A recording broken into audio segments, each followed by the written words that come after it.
After clouds dominated much of the day today, we've now seen that sun set on our Monday, and you're back into the swing of things coming off of your long extended holiday weekend. I hope it was a great Thanksgiving weekend for you. We're still hanging close to the lower 40s across much of the area. Light southerly winds can actually keep us fairly mild tonight. We'll bottom out in the mid to upper 30s, then go rising into tomorrow morning to right around 40 degrees toward daybreak. 42 in Tiffin, 42 over toward Bowling Green, and match that number in Defiance. A few upper 30s beginning to show up now across southern Michigan. We had the thicker cloud cover much of the day. This is just the season where we get extensive cloud cover, and it happens very frequently during our daylight hours. I do expect a little more sun tomorrow, although it's not going to be a very bright day at all, so don't count on much of that. One thing we are going to be watching while all is quiet right now across the mid-Mississippi River Valley, tomorrow is going to be a day very high risk of seeing a widespread severe weather that may be breaking out, including the risk of some significant tornadoes anywhere from southern Tennessee down into Mississippi,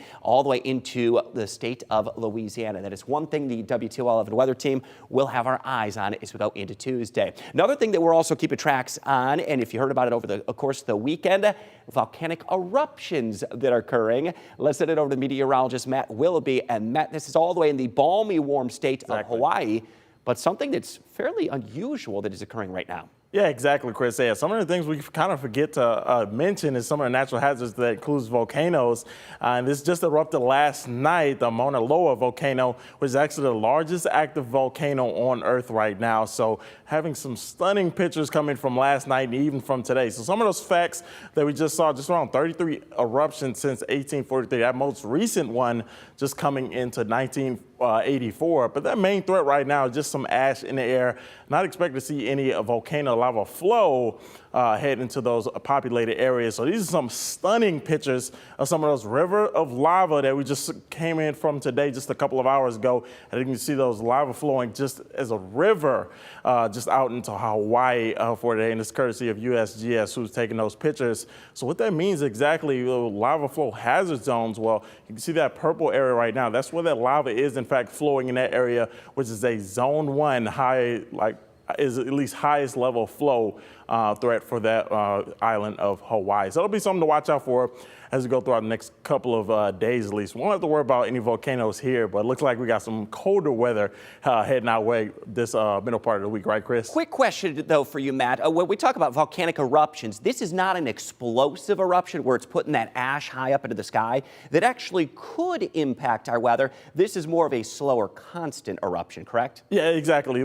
These volcanoes won't necessarily have that big explosion, at least. It'll be a long flowing, slow flowing type that you'll see that slow flowing lava. They'll pretty much act as a river out in Ohio. So no impacts, at least to our area, with this type of volcano, Chris. Hard to imagine, but those things can impact our weather. And fortunate, Matt, that is not expected to pose any risk to us as far as the ash high in the atmosphere. Our hour-by-hour forecast temperature-wise, let's roll into tomorrow morning, as I expect we're going to be back close to 40 degrees first thing in the morning. But look at this afternoon. It is going to be a gorgeous day Tuesday. Not a ton of sun, mid-50s. In some areas, it could try to sneak into the upper 50s off to the south and to the west. But let's pinpoint the timing of colder air that's going to arrive. This is going to be before daybreak Wednesday. This cold front rushing into the area is going to send us plunging from temperatures nearly 20 degrees colder by the time we reach Wednesday afternoon. Now, we'll come with a rain threat, not any time in the next 24 hours. That rain threat will increase late Tuesday, and I'm talking near midnight as showers will roll into the area. That front rolls through Wednesday morning, and I do expect windy and colder weather is certain to follow Wednesday afternoon. So for your Tuesday, we're going to end up in the mid-50s, some peaks of sun into the afternoon. Things get very busy in our 10-day forecast, though. That next front that rolls into the area Wednesday will bring windy weather. Some showers in the morning could end the afternoon cold enough. We may get some snowflakes, nothing that would accumulate. Upper 30s for highs as we get into Thursday. Friday back close to 50. Then another cold front on Saturday. We'll start the day near 50. We'll drop into the 30s through the afternoon.